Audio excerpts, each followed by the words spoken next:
இன்றைக்கு ஆளுநரை சந்தித்து தமிழகத்தில் நடக்கின்ற பிரச்சனைகளும் மத்திய அரசுக்கு கொண்டு செல்ல வேண்டிய பிரச்சனைகளை பற்றியும் இப்போ ஆலோசிச்சுட்டு வந்தோம்.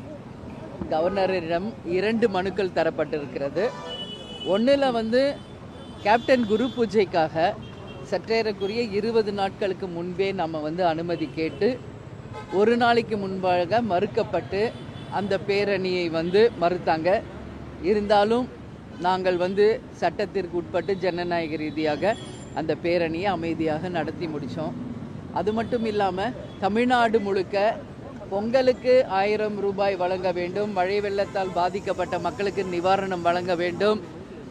அதே மாதிரி அண்ணா யூனிவர்சிட்டியில் நடந்த பாலியல் வன்கொடுமைக்கு கண்டனத்தை தெரிவிக்கவும், டாஸ்மாக் மற்றும் போதைப் பொருட்களை தடுக்க வேண்டி இந்த மாதிரி பல்வேறு பிரச்சனைகளுக்காக தமிழ்நாடு முழுக்க தேசிய முற்போக்கு திராவிட கழகத்தின் சார்பாக நம்ம ஆர்ப்பாட்டத்தை கொண்டு வந்தோம்.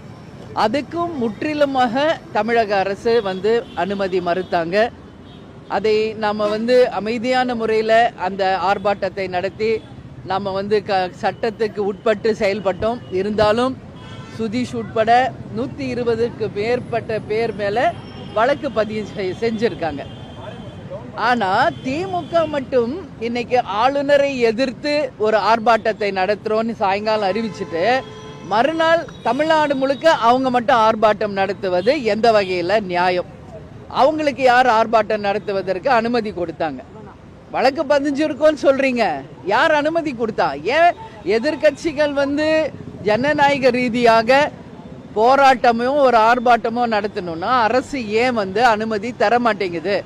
அப்ப திமுகவுக்கு ஒரு நியாயம், எதிர்கட்சிகளுக்கு ஒரு நியாயமா அப்படிங்கிறது தான் இங்க நாங்க கேட்கிற கேள்வி. அப்போ நீங்க தடை செய்யறீங்கன்னா பொங்கலுக்கு 1000 ரூபாய் கொடுங்க, எங்களுடைய ஆர்ப்பாட்டத்தை நாங்க விலக்கிக்கிட்டு செல்றோம். இந்த பொங்கல் தொகுப்போட 1000 ரூபாயில 2500 அதிமுக ஆட்சியில் கொடுத்தாங்க. அப்போ திமுக என்ன சொன்னாங்க? விற்கிற விலைவாசிக்கு 2500 பத்தாது, 5000 ரூபாய் கொடுக்கணும்னு சொன்னாங்க. இப்போ ஒரு 1000 ரூபாய் கூட கொடுக்கறதுக்கு இந்த கவர்மெண்டால முடியல.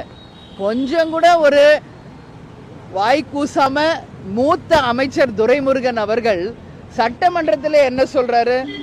அது தேர்தல் வரும்போது பார்த்துக்கலாம் அப்படிங்கிறாரு. இந்த ஆண்டு தேர்தல் வரவில்லை அப்படின்றதுக்காக மக்களுக்கு சேர வேண்டிய அந்த 1000 ரூபாய் தரவில்லையா என்பதை மக்கள் கேள்வியாக நான் கேட்கிறேன். அப்ப இந்த அரசு நடப்பது மக்களுக்காக இல்லை, தேர்தலுக்காக. அப்ப அடுத்த வருஷம் தேர்தல் வருதுன்னா அப்ப மட்டும் நீங்க 1000 ரூபாய் கொடுத்து மக்களுடைய ஓட்டை வாங்கி ஜெயிச்சு மீண்டும் ஆட்சிக்கு வந்துடணும்னு நீங்க மனக்கோட்டை கட்டுறீங்களா? இது எந்த வகையில் நியாயம்? மக்கள் எல்லாம் தெளிவாக இருக்காங்க.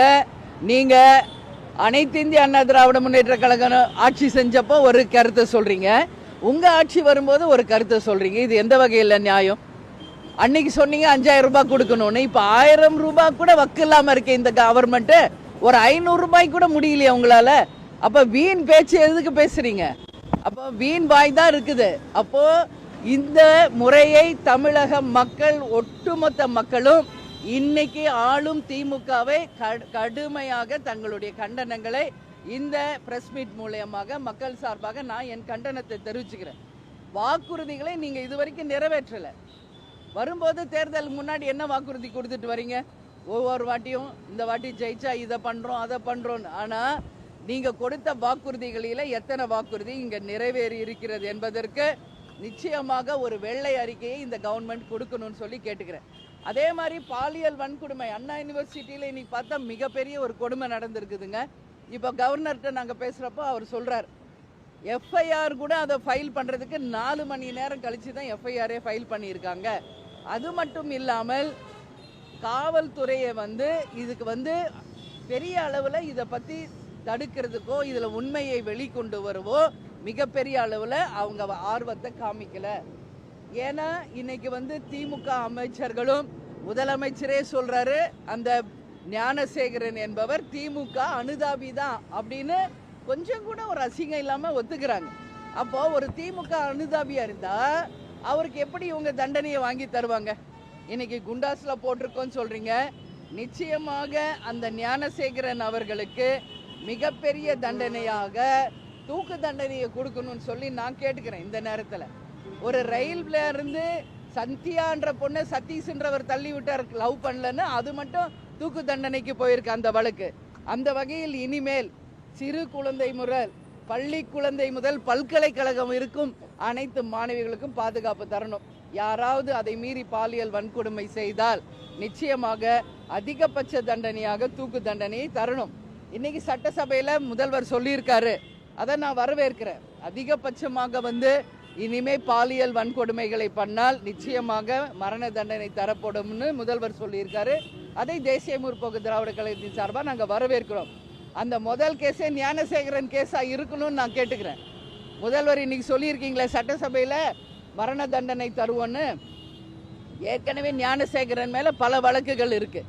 அப்போ முதல் தண்டனையாகவே ஞானசேகரனுக்கு அந்த மரண தண்டனையை இன்னைக்கு சட்டசபையில் அறிவித்த முதல்வர் நமது ஸ்டாலின் அவர்கள் செய்தால் உண்மையிலேயே இந்த அரசை நாம் பாராட்டலாம்.